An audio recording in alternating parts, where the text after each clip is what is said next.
Good morning to all students. आइए class 6 का दीपिका व्याकरण का लेसन 3 शब्द रचना वर्ड फॉर्मेशन पढ़ते हैं।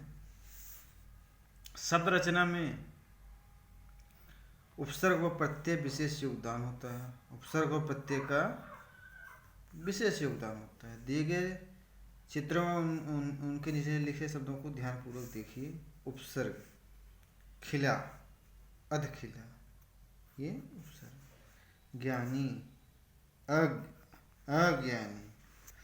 उपरोक्त शब्दों में अध और अ शब्द नहीं है, फिर तो शब्दों के अंश हैं। इनका प्रयोग स्वतंत्र रूप से नहीं हो सकता, परंतु मूल शब्द के साथ जुड़कर ये नया शब्द बनाते हैं। इन्हें उपसर्ग कहते हैं। आइए डिफिनेशन परिभाषा देखते हैं। जो शब्दांश मूल शब्द से पहले लगकर उस अर्थ में विशेषता या परिवर्तन ला देते हैं उन्हें उपसर्ग कहते हैं। क्या? जो शब्दांश मूल शब्द से पहले लगकर उसके अर्थ में विशेषता या परिवर्तन ला देते हैं उन्हें उपसर्ग कहते हैं। हिंदी के अतिरिक्त संस्कृत व फारसी के उपसर्गों में से भी नए शब्द बनते हैं। अब संस्कृत के उपसर्ग आइए देखते हैं बच्चों। जैसे उपसर्ग है ज्ञान के आगे लगा है अज्ञान, अशांत, अधर्म, अशुभ।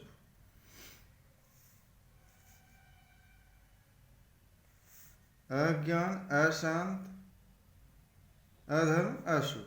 अनु का अनु उपसर्ग लगता है तो अनुरूप, अनुसार, अनुभव।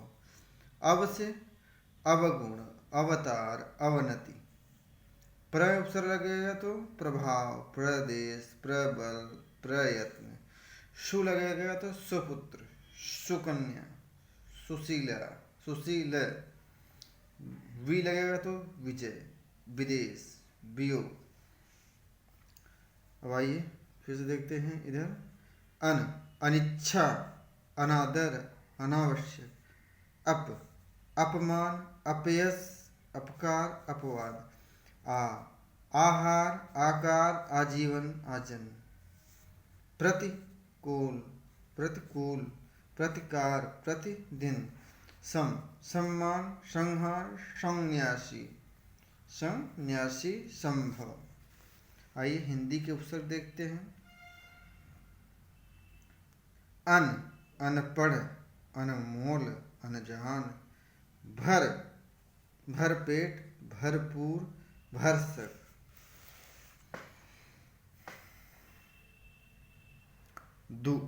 दुकेला, दुकान, दुमन। सुअवसर, सुपात्र, सुराग। कपूत, कसूर। अधजला, अधपका, अधखिला। निडर, निहत्था, निकम्मा। सपरिवार, सधन्यवाद, सप्रेम। अब फारसी के उपसर्ग देखिए। ना से फारसी में आइए देखते हैं। ना उपसर्ग है तो नालायक, नादान, ना समझ। कमजोर, कम उम्र, कम अक्ल। ला इलाज, लापता, लापरवाह। हमराज, हमराही, हम शक्ल, हम सफर। बेईमान, इसमें बे उपसर्ग है। बेअदब, बेरहम। बदनाम, बदनसीब, बदसूरत।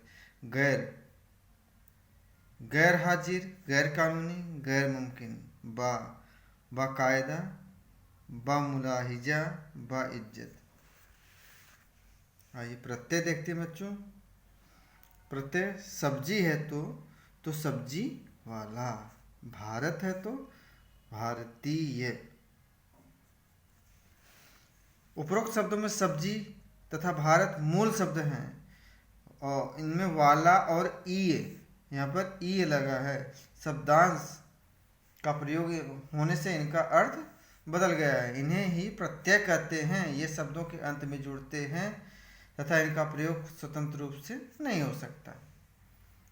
प्रत्यय का प्रयोग स्वतंत्र रूप से नहीं हो सकता है। परिभाषा देखिए।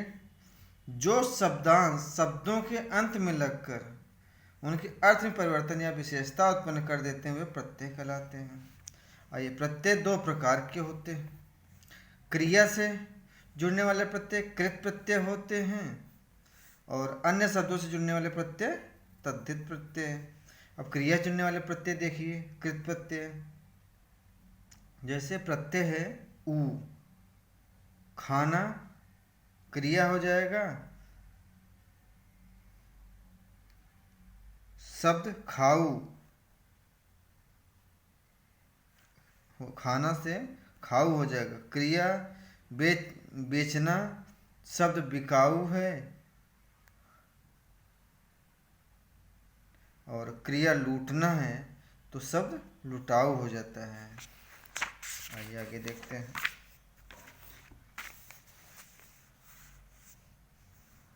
आई प्रत्यय है तो चढ़ना से चढ़ाई होता है, लिखना से लिखाई होता है, पढ़ना से पढ़ाई होता है। आवट सजाना है तो सजावट, रुकना है तो रुकावट, मिलाना है तो मिलावट। हार होन हार, देना देनदार, रखना रखैया, रखना का रखैया। आहट प्रत्यय है तो घबराना घबराहट, चिल्लाना चिल्लाहट, मुस्कुराना मुस्कुराहट। नी चाटना चटनी हो जाता है, ओढ़ना ओढ़नी हो जाता है, मिलाना मिलनी हो जाता है। आइए आगे देखते हैं बच्चों।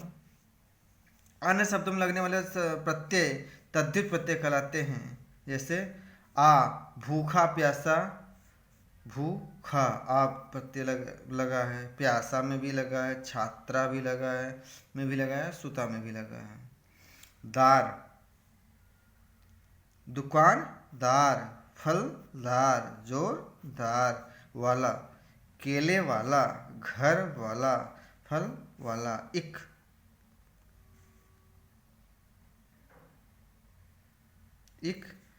पारिवारिक, ऐतिहासिक, सामाजिक। ई भारतीय, राष्ट्रीय, पूजनीय। वान गुणवान, धनवान, दयावान। पन बचपन, अपनापन, रखपन। या चिड़िया, खटिया, चूहिया। आइए प्रत्यय देखते हैं। ता सफलता, मनुष्यता, मित्रता। ता लास्ट में लगा है प्रत्यय। नी मोरनी, चोरनी, शेरनी। इत चित्रित प्रत्यय लगा है, अंकित, विचलित। इन सुनारिन, मालिन, धोबिन। एरा चचेरा, ममेरा, फुफेरा। आई प्रत्यय लगेगा तो लंबाई, ऊंचाई, धुलाई।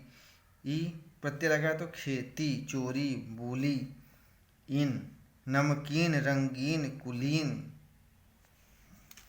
आइए व्युत्पन्न शब्द देखते हैं।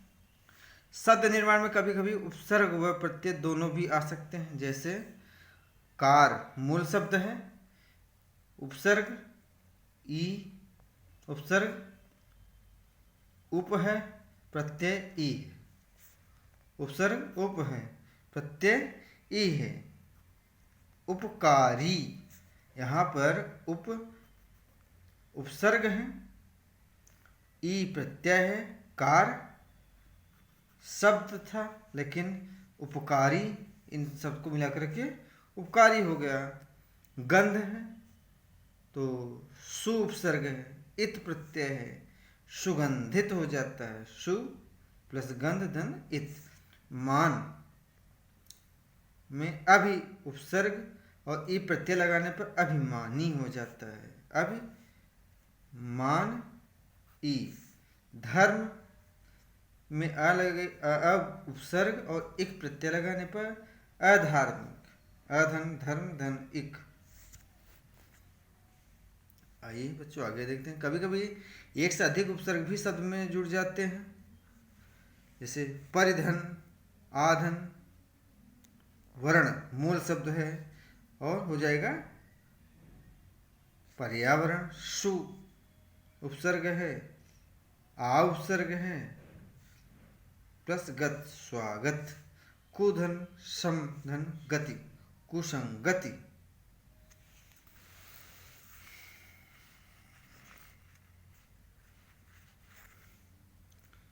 आइए समास देखते हैं। कभी कभी किसी बात को अनेक शब्दों में कहने के स्थान पर एक ही शब्द में कह दिया जाता है, जिससे हमारे कहने का अभिप्राय संक्षिप्त हो जाता है। संक्षिप्त हो जाता है। इस प्रकार की शब्द रचना को समास कहते हैं। इस प्रकार समास का अर्थ है संक्षिप्त। जैसे घोड़े पर सवारी करने वाला के स्थान पर घुड़सवार कह सकते हैं। चित्र में देखकर उनके नीचे लिखे शब्दों को पढ़ते हैं। नर और नारी, नर नारी, चार राहों का समूह चौराहा। भाई देखते हैं। उपरोक्त शब्दों को देखने पर से पता चलता है कि समास का शाब्दिक अर्थ है छोटा करना या संक्षिप्त करना। छोटा करना या संक्षिप्त करना। दो या दो से अधिक शब्दों को मिलाकर एक कर देना ही समास कहलाता है। आइए फिर से देखते हैं। दो या दो से अधिक शब्दों को मिलाकर एक कर देना ही समास कहलाता है। समास करने के बाद जो शब्द बनता है उसे समस्त पद या समासिक शब्द कहते हैं, जैसे चौराहा और नर नारी समस्त पद। अब आइए परिभाषा देखते हैं। दो या दो से अधिक शब्दों के मेल से बनने वाले सार्थक शब्दों की प्रक्रिया को समास कहते हैं। क्या है? दो या दो से अधिक शब्दों के मेल से बनने वाले सार्थक शब्द की प्रक्रिया को समास कहते हैं। समासिक पद में दो पद होते हैं, पूर्व पद और उत्तर पद। समासिक पद में पहले भाग को पूर्व पद और दूसरे भाग को उत्तर पद कहते हैं। और समास के 6 भेद होते हैं। तो ये देखते हैं। समास के 6 भेद हैं। अव्ययीभाव समास, द्वंद्व समास, द्विगु समास, तत्पुरुष समास, कर्मधारय समास, बहुब्रीहि समास। समास के 6 भेद होते हैं। और आइए अव्ययीभाव समास को देखते हैं। अव्यय उन पदों को कहते हैं जिन पर लिंग, वचन आदि का कोई प्रभाव नहीं होता है। अव्ययीभाव समास में पूर्व पद अव्यय होता है और पूरा समस्त पद भी अव्यय की भांति काम करता है। जैसे समस्त पद है रातों रात, रातों रात। विग्रह अगर किया जाएगा तो रात ही रात में। सादर, आदर के साथ। यथा संभव, जैसा संभव हो। आजीवन, इसका विग्रह किया जाएगा तो जीवन भर।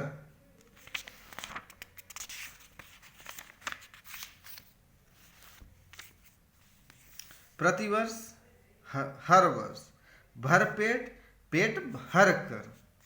आजन्म, जन्म से लेकर। यथाशक्ति, शक्ति के अनुसार। आइए द्वंद्व समास पढ़ते हैं। इसमें दो पदों के बीच से और या अथवा का लोप हो जाता है। जैसे दुख सुख करेंगे तो विग्रह अगर होगा सुख और दुख हो जाएगा। माता पिता है तो माता और पिता।